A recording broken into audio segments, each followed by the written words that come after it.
It is the mind that, on account of persistent thinking, thinks that it is born, that it dies, and though it has no form, thinks that it is a jiva, with a body, etc. So it thinks that it is a soul. Jiva is soul. This is a story that we create in our mind.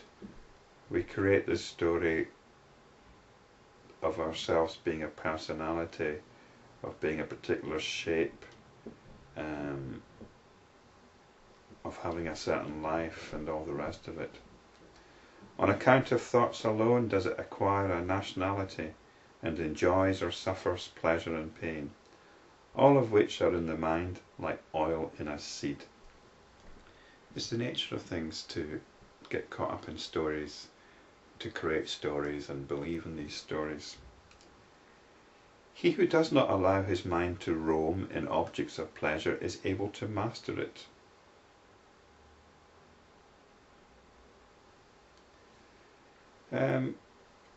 So here we're talking once again about mastery of the mind.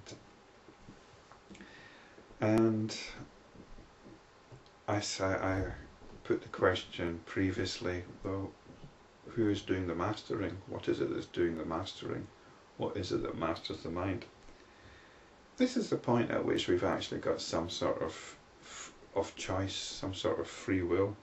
Most of the time we don't have any choice. We're just being battered around from one thing to another.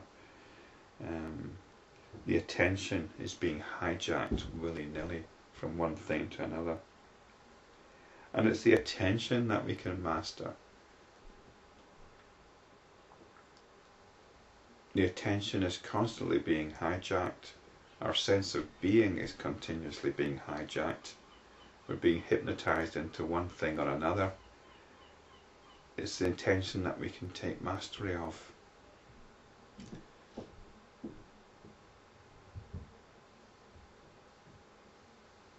And what is it that's taking mastery of the attention?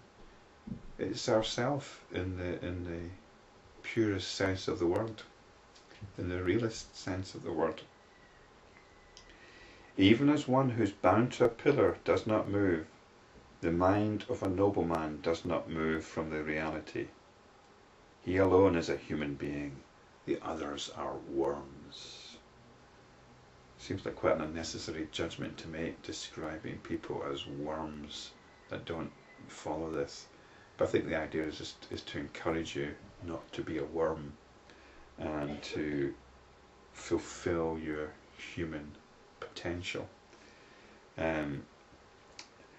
But this idea of being bound to a pillar, it's like being bound to a pillar. The mind of a nobleman does not move from the reality. We've got to be careful with that one.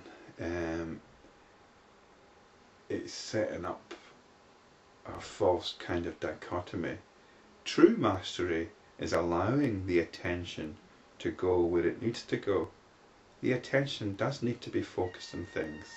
Occasionally the attention needs to be absorbed in some activity or in some other person or entity or object. It's been able to do that with full awareness, and then when it's no longer necessary to do that, it's no longer necessary to have the attention caught up in making a plan or coming to some sort of decision. The attention can then rest back in itself. The attention is under control. That is what mastery is. It's not about being focused on the one thing all the time, not even the Supreme Being. Although there might be some background awareness there.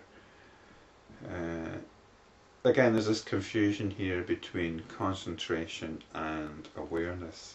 They're quite different things. And the Yoga Vasistha belongs to a tradition in which concentration is a highly prized thing. But what we really are concerned is with mastering the attention. He attains to the Supreme Being by constant meditation. And this is the meditation. It's not about sitting cross-legged and focusing on one thing, even the Supreme Being. It's about bringing back the attention to itself whenever it's not being used. It's about not letting the attention be hijacked and bringing it back to the pure experiencing that is going on from moment to moment.